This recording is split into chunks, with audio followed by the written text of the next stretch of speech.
함께 나누도록 하겠습니다. 저 오늘 본문 말씀에 보니까 예수님의 제자들이 도망갔다고 했어요. 근데 도망가도 너무 멀리 도망간 것 같아요. 그 전까지 제자들이 있었던 곳은 예수님과 함께 예루살렘이었어요. 그렇죠?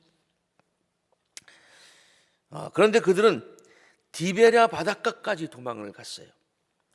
그 디베랴 바닷가는요, 뭐 바다라고 합니다만은 큰 호수지요.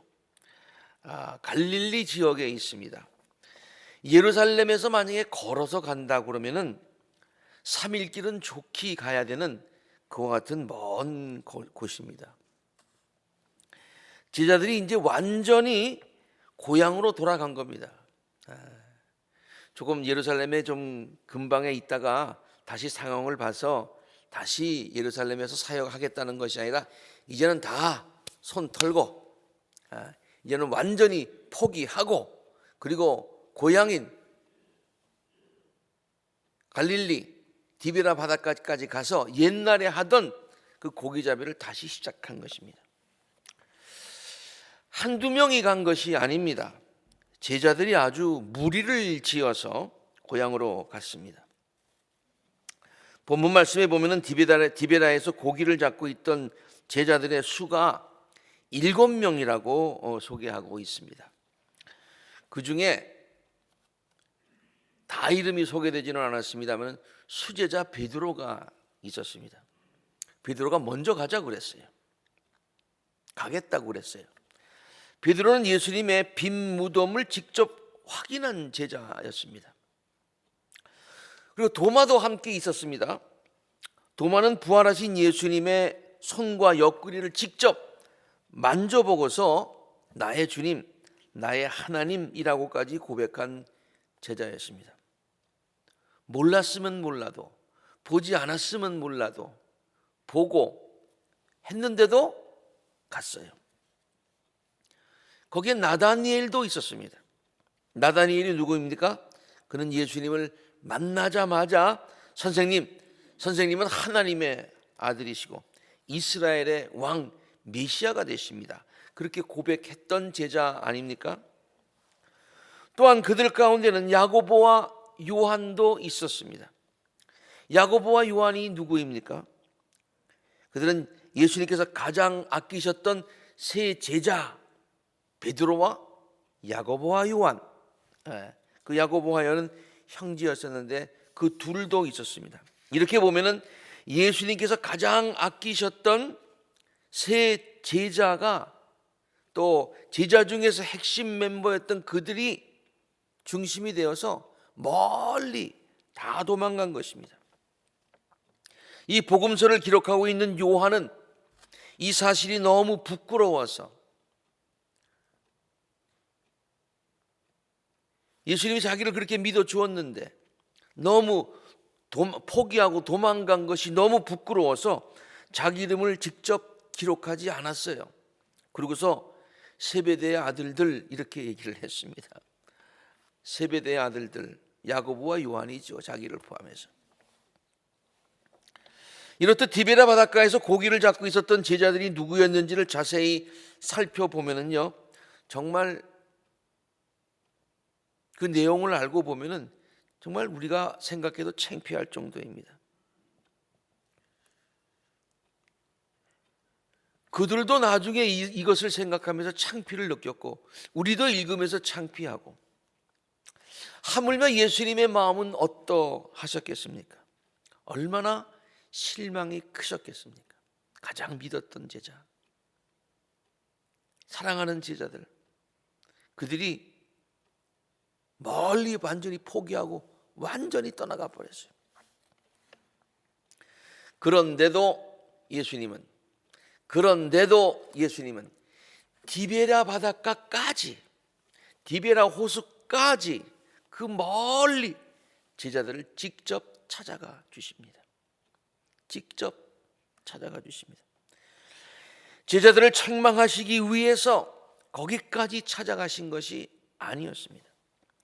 저들을 위로하시고 용기를 주시고 새로운 사명을 주시기 위해서 거기까지 찾아가신 것이죠. 고향으로 돌아간 제자들은 다시 고기 잡이를 하지요. 그런데 일이 잘 풀리지 않는 것 같습니다. 밤새도록 고기를 잡으려고 하였지만 한 마리도 잡지 못하였습니다. 되는 일이 하나도 없었습니다. 제자들은 더 절망합니다. 예수님을 떠난 삶이 그러합니다.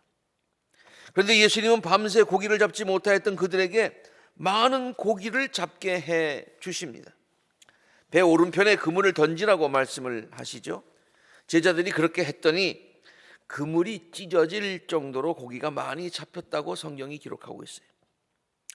요한 기자는요, 그들이 잡은 물고기가 제자들이 세어보니까 153마리였다고 정확한 숫자를 이례적으로 기록을 하고 있어요. 많이 잡았다 그러면 될 텐데 153마리 그렇게 기록하고 있어요. 베드로는 그들이 잡은 물고기 숫자를 세고서 깜짝 놀랐을 것입니다.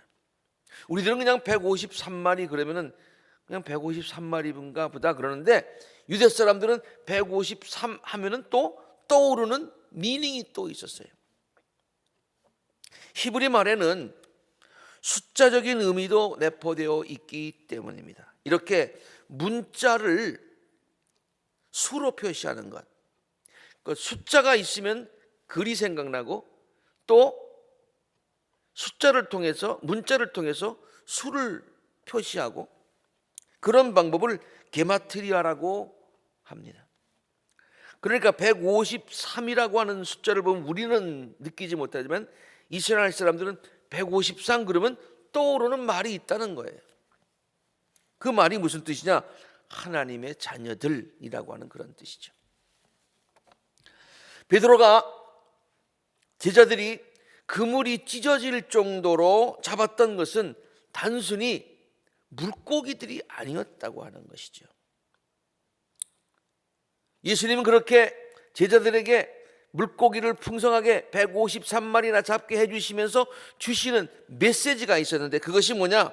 내가 낚은 것들은 단순히 물고기가 아니라 하나님의 자녀들이다 라는 암시적인 메시지를 그에게 주셨던 것이죠.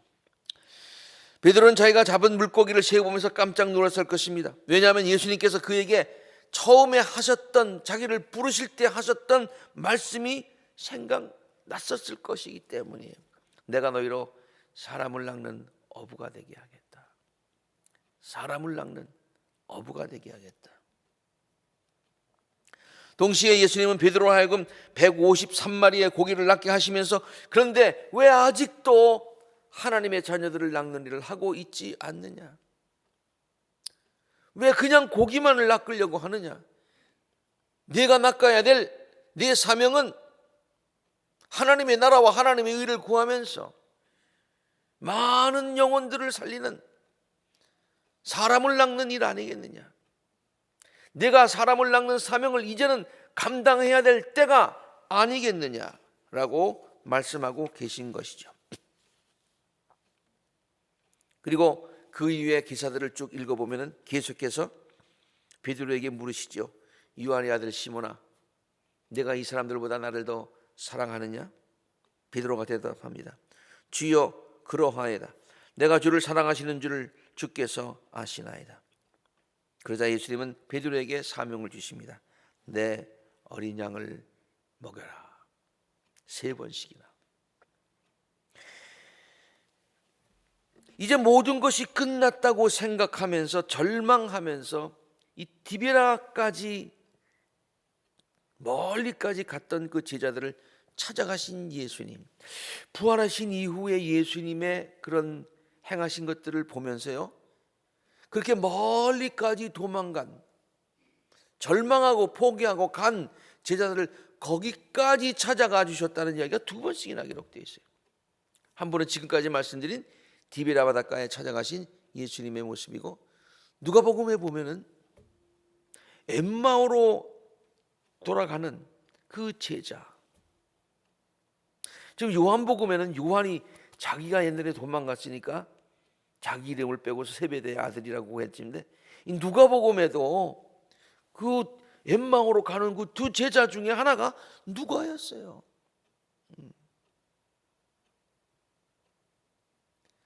그 엠마오 도상까지 거기까지 찾아가셔서 예수님께서 저들에게 새로운 사명을 주신 이야기가 소개가 되고 있습니다. 디베라 바닷가로 오늘 본문 말씀에도 그들이 예수님께서 살아계신 것을, 부활하셨다는 것을 보았고 또 만졌고 했음에도 불구하고 도망갔듯이, 엠마오로 가는 그 두 제자들도 지금 예수님이 부활하셔 살아나셨다고 하는 그런 이야기가 많이 떠돌고 있는 그런 이야기를 분명히 들었어요. 그런데도 믿지 못했죠. 그래서 자신의 고향인 엠마오로 맥없는 발걸음을 옮기고 있었던 것이었습니다. 그러나 부활하신 주님은 그들을 직접 찾아가 주시죠. 실망하여 엠마오로 향하는 제자들과 동행하여 주시죠. 그리고 그들에게 말씀을 풀어주시죠. 그들은 예수님의 말씀을 들으면서 마음이 뜨거워지는 heartwarming experience를 가집니다.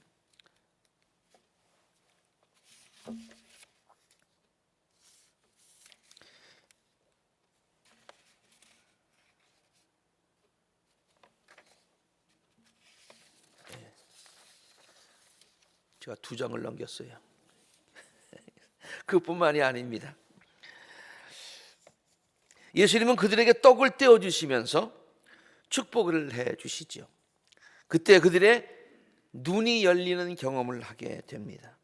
부활하신 예수님과 정말 만나는, 부활하신 예수님을 만나는, 인카운터링하는 같은 복된 체험을 하게 되죠. 아니, 예수님께서 찾아가 주셔서 그들에게 이 귀한 체험을 하도록 해주시지요. 예수께서 부활하셨다는 것을 듣고 보았음에도 불구하고 부활의 확신을 갖지 못하고 고향으로 도망치듯 피신했던 제자들, 그들은 자신의 부끄러운 모습을 너무나도 잘 알고 있었을 것입니다. 그럼에도 불구하고 제자들이 그곳에 찾아가 주셔서 그들에게 다시 확신과 소망과 용기를 주신 예수님을 경험한 제자들은 그때서야 확실한 부활 신앙을 갖게 됩니다. 예수님이 부활하셨다라는 그런 확신을 갖게 됩니다. 이러한 예수님이 살아나셨다, 살아계신다, 지금도 나의 삶에 동행하신다 라고 하는 그 신앙을 갖게 되자 제자들의 태도가 완전히 달라졌다고, 성경에 보면은 복음서에도 그렇고 사도행전에도 그렇고 그 이후의 모든 제자들의 모습을 보면은 태도가 완전히 바뀌었다고 하는 것을 우리들에게 증거해 주고 있어요. 슬픔이 기쁨으로 바뀌었습니다. 절망이 소망으로 바뀌었습니다. 의심이 확신으로 바뀌었습니다. 예수님을 부인하며 비겁하게 도망다녔던 제자들이 담대해졌습니다. 실망하여 고향 엠마오로 가던 제자들의 발걸음이 다시 사명을 감당하기 위해서 예루살렘으로 옮겨졌습니다. 베드로가 그 이후에 어떠한 삶을 살았다고 하는 것, 어떠한 죽음을 죽었다고 하는 것 우리는 너무나 잘 알고 있습니다. 더 이상 비겁하지 않았습니다. 부활하신 주님을 담대히 증거하는 사명자가 되었던 것이죠. 예수께서 이렇게 세 번째로 제자들을 찾아가서 용기를 주시고 새 소망과 사명을 주셨다는 이 이야기는요, 우리들에게도 큰 위로와 용기를 줍니다. 이건 제자들의 이야기뿐만 아니에요. 제자들만 찾아간 것이 아니에요. 이 이야기는 우리들에게도 위로와 용기를 준다는 얘기예요. 왜냐? 그 당시 제자들의 모습이 바로 우리들의 모습이기 때문입니다. 우리들도 그 당시 제자들처럼 예수께서 부활하셨다는 것에 대해서 많이 듣고 배웠습니다. 제자들처럼 감격할 때도 있었습니다. 그리고 당연히 우리들에게 부활일 신앙이 있다고 생각하면서 신앙생활 할 때가 많이 있었습니다. 그런데 실제로는 확실한 부활 신앙을 갖지 못하고 살 때가 많이 있었다는 말입니다. 그래서 어려움을 당할 때마다 좌절했습니다. 소명의 삶을 살지 못했습니다.